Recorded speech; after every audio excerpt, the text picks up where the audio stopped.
Alléluia, libota na nzambe. Alléluia, peuple de Dieu. Na pamboli nzambe mingi. Il y a sous liboso na bino pour nous partager aux animaux na nzambe. Il y a temps convenable. Il y a temps convenable. Où est-ce que biso tolia où tous allez ba na nzambe. Na pamboli ba na nzambe, na pamboli ba chrétien nyonso. Parce que tous en akati ya site, il y a www.dodilandi. Ils ont site moko chrétienne pour la croissance na biso ba na nzambe. Et puis ils ont fortifié biso, ils ont encouragé biso. Il y a aucun dessous liboso. Il y a ozonga simate. Parce que tant ils ont tellement na d'échec mingi na kati évangile. Mingi babungi nzela. Mingi ko balandaki nzambe na foi. Na kondima nyonso, mais lelo ba abandonné foi. Kondima na bango ekiti. Bazongi sima. Mingi batayeli ba pasteur. Ba pasteur atema ko sala nzambe pasteur wana koyi. Pasteur atema ko sala nzambe pasteur wana zongi sima. Bana nzambe ba choriste to pe banani batema ko sala nzambe komona de gauche à droite ça ke ba koyi. Mais lelo o bien aimé nzambe aza ko interpeller parce que royaume de cieux eza pour natina pasteur mais pour natina bomo ina yo pasteur pe azana problème na epai na nzambe pasteur pe azana responsabilité na ye na kati ya liloba na nzambe yo pe mwana nzambe mokolo nzambe akoya akotuna nde yo akotuna te kokoyaki mpo na pasteur kokoyaki mpo na tel non bomoi na yo bien aimé esengeli etelema esengeli te omona sous de gauche à droite parce que nzambe aza kobenga nzambe aza na besoin na yo tala pembeni na yo tala de gauche à droite nani oyo aza na pongi banda kolamusa ye yebisa ye ta ekoki yebisa ye eza temps ya réveil kolala su pongi te po ete trompette eza kosone nga naza na trompette na ngai na minute bien aimé nazosone trompette ezosone esika ozali banda kosone trompette esika bandeko oyo balali pongi banda kosone trompette esika baoyo babungi nzela yebisa bango ntango ekoki yesu aza na nzela aza kozonga akokuta na position nini akokuta na position nini wana na kati ya babar wana na kati ya badiscothèque wana na kati ya distraction ya bapolémique oyo eza koleka na kati ya mokili wana na kati ya distraction ya bondoki na kati ya église ya kolokaka wana na kati ya distraction ya koyemba n'importe quoi wana na kati ya distraction ntango moko likolo na libanda ntango moko likolo na kati ya maloba na nzambe ou bien ozali wapi bien aimé na ntango nzambe aza kobenga yo nzambe aza na besoin na yo malgré tout tozomona mokili eza ya koyinda mais parole eyebisi biso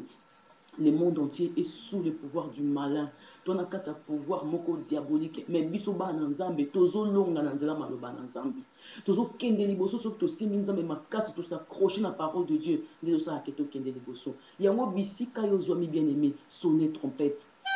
Sonnez trompette. Sonnez trompette. Yebisa ndeko na yo a sonner trompette. Yebisa ndeko na yo a sonner trompette parce que biso to yebi na époque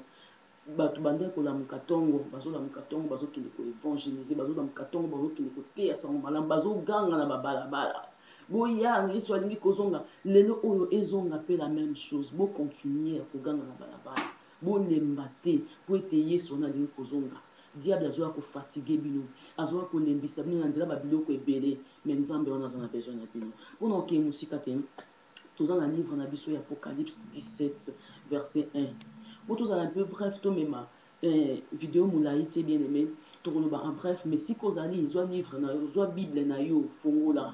zo bible na yo fongola kende na apocalypse 17 obandi na premier verset okiti na ngoti na 10e verset bazo parler biso sur la bête oyo aza envoyé pour na ko détruire bana nzambe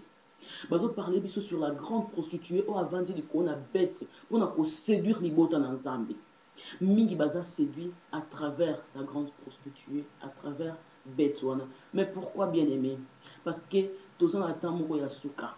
Babilo kwa ni sezo tindama pour na ko détruire les botan dans Zambie. Ceux ba salama, ceux ba kelama, eza pa mate. Eza pour na mission na bango. Biso pe soki to kelama, to salama na sena moyi eza pe pour na mission o Nzambe apesi biso. Mais biso ba na Nzambe to komi kokangama ba biloko ezali ya mokili, eza ko détruire biso. Alors pour nous un peu sima, comme un peu kolobela sur la bête, comme un peu kolobela sur la grande prostituée bien aimée, la bête ils ont signifié seulement la Babylone politique. Babylone politique où ils ont envoyé dans mokili pour nous détruire. Nous sommes dans un pays étranger, dans précisément en Suisse, dans Boca Zurich, dans un pays étranger bien aimé, nous avons la loi où ils ont voté, dans Katamboka, ils sont un peu difficile. Alors ils ont serré biso de façon que tous s'en sortir. mais balobi que Daniel azalaki na kati ya Babylone malgré tout baloi oyo bavotaki dans les 3 Hébreux malgré tout baloi oyo bavotaki bien aimé atayelaki Nzambe na fidélité na crainte pe na obéissance ya maloba na Nzambe Nzambe atémoignaki kombo ya Daniel na kati ya mboka Babylone pe Daniel akendaki liboso les 3 Hébreux même bakote ba na kati ya fournaise ardent moto yango epelaki ndenge nini bien aimé mais il y a un 4e oyo abimaki kati na bango malgré tout baloi malgré tout makambo oyo okoki kovivre na mboka mopaya oyo oza na Chine oza na Australie oyo en Amérique partout là où tu es bien aimé le feu brille fournaise ardent oza na kati ya fournaise ardent yebaki il y a un 2e il y a un 3e il y a un 4e qui sera avec toi yango ndeko na ngai esika ozali na kati ya maloba oyo ozali kolanda simba eloko ya motuya oyo Nzambe azopesa oyo ya temps convenable eza bilei ya temps convenable eza bilei oyo eye kodistraire yo te mais eza bilei oyo eye kopositionne na maloba na Nzambe et puis bien aimé eza bilei oyo eye kopesa croissance na vie chrétienne na yo alors lelo oyo okokozala na mboka na yo comme nous okozala na mboka na Congo bamakambo oyo ezosalama eza bien te au lieu de beaucoup parler au lieu de se distraire, au lieu de polémiquer de gauche à droite, bien aimé, je t'interpelle, je t'appelle à ces moments. Zonga la concentration à la vie chrétienne. Parce que, et là, comment que ça makana au hasard te. Ce qui nous a permettre tant oyo, et comme la biso, et comme la yo, et comme la yo, aux âmes aussi bien aimé, aux âmes Mboka Congo, aux âmes Mboka na te disons, soit tu n'es pas en Brazzaville, soit tu n'es pas en Côte d'Ivoire, tu es en dehors de ton pays. Mais sache-le, c'est pas en vain, c'est pas au hasard. C'est parce que Dieu veut faire quelque chose dans ta vie, c'est parce que Dieu veut créer quelque chose dans ta vie. Alors, bien aimé, et si vous allez, le quoi message est ça précisément pour notre pays Congo. Et si vous allez, bien aimé, banda kozonga na concentration. Banda kozonga na concentration parce que na batant moko ya kala to mona ki batant kala te mais 10 ans passés, 15 ans passés je pense, to mona ba théâtre belé bima na mboka Congo. Na mona théâtre moko bima batindi moi si aya ko séduire pasteur ou bien c'était à séduire pasteur ou bien l'église comme ça. Alors bien aimé, moi ça n'a eu à séduire l'église envoûtée église jusqu'à tel point désordre continent de l'église ekoyaki. Moi si wana juste au monika que ça théâtre au batinde biso total mais or que ça qui message pardon eux qui lancé parce que il y a beaucoup de pays ba théâtre ezobima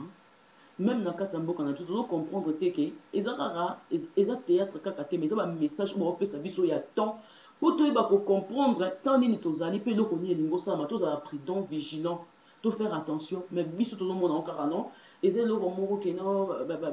bapesi biso totala eza kaka théâtre eza amusement eza animation non bana na Nzambe eza animation mpona bato baza na mokili eza amusement mpona bato baza na mokili mais mpona biso peuple de Dieu mpona biso bana na Nzambe eza liteya eza trompette eza eloko Nzambe atindeli biso de façon que to comprendre le temps et bien se positionner yango esika ozali banda kosaisir banda koressaisir encore eloko moko na moko oyo elekela yo oyebi te na temps oyo elekaki Nzambe interpella na eloko nini parce que biso peuple congolais tolingaka côté distraction ezali tozali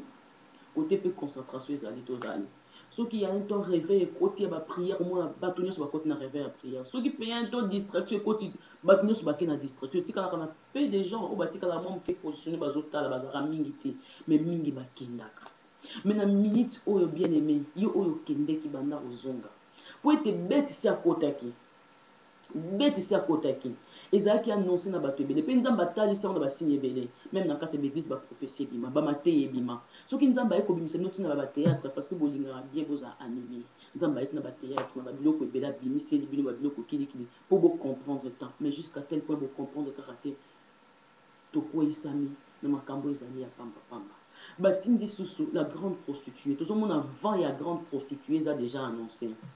va ya grande prostituée ezosouffler déjà donc c'est-à-dire la Babylone religieuse.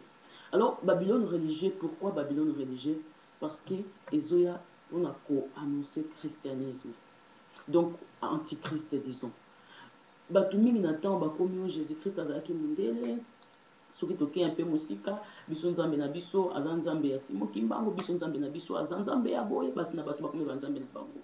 eza vent moko ezobima malembe mabele ezotoka nanu nasa mabele moto ezotoka nanu donc œuvre ya diable ezotoka de façon ke ntango ekobima alors eséduire libota na nzambe bao baza na kati ya christianisme basala nini bakweya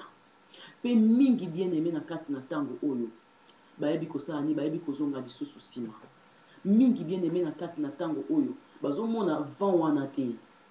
bazomona vent wana te oyo ya antichrist ezoya bazomona kaka te eza nango bamessage ya simuki bango bazoannonce enango bamessage ya intel ya nzambe kingandi baza koannonce enango prophétie ya boye eza koannonce eza nango mpona boye te tozomona ngo kaka lokola blague mais eza la grande prostituée azobima malembe azobimisa motu na ye malembe mais ntango akobima ye nyonso eske tocomprendre ke antichrist vraiment azorégner sikoyo mais or ke déjà azorégner déjà parce que azobimisa motu na ye ntango la bête abandaki kobima donc la babylone politique abandaki kobima bien aimé toyebaki peut tomonaka makambo ya politike ezokende boye makambo ya politike ezozonga boye mais ntango basali na nzambe bakei bamikotisi na kati ya politike bakomi kosala n'importe quoi bakomi koabandonner œuvre de dieu bakomi odekone oyo aye alobi makambo na ye komotengama nzela par rapport à maloba na nzambe oyo aye kuna akomi kosona na moningani mosusu mosali na nzambe mais or que bible elobeli biso bongo te so totali david roi david déjà samuel ayebaki déjà koindre ye etant que roi maintenant ayebisa yo saoul akomaki koluka samuel akomaki koluka pardon roi david akomaki koluka roi david mais david plusieurs de fois azwi vraiment opportunité yango ya koboma roi saoul nalobi nga na osimba mosali nanga te parce que ye mpe abengamaki na nzambe likambo yanga na ye nzambe ye moko asala nini akata yango aboyaki kosimba elamba saoul aboyaki kosimba bomoi ya saoul aboyaki kosimba bomoi na ye aboyaki ke akwea na maboko ne ya boma ye te nzambe yo moko traite ndenge olingi soki akufa epai ya bato mosusu soki ofingama soki otolama soki osekama asekama mpa bato mosusu mais ngai nazogarde position na ngai etant ke mwana nzambe à toi la vengeance et à toi la rétribution lelo biso bana nzambe tosala nini lelo biso bana nzambe tosala nini lelo biso basali na nzambe tosala nini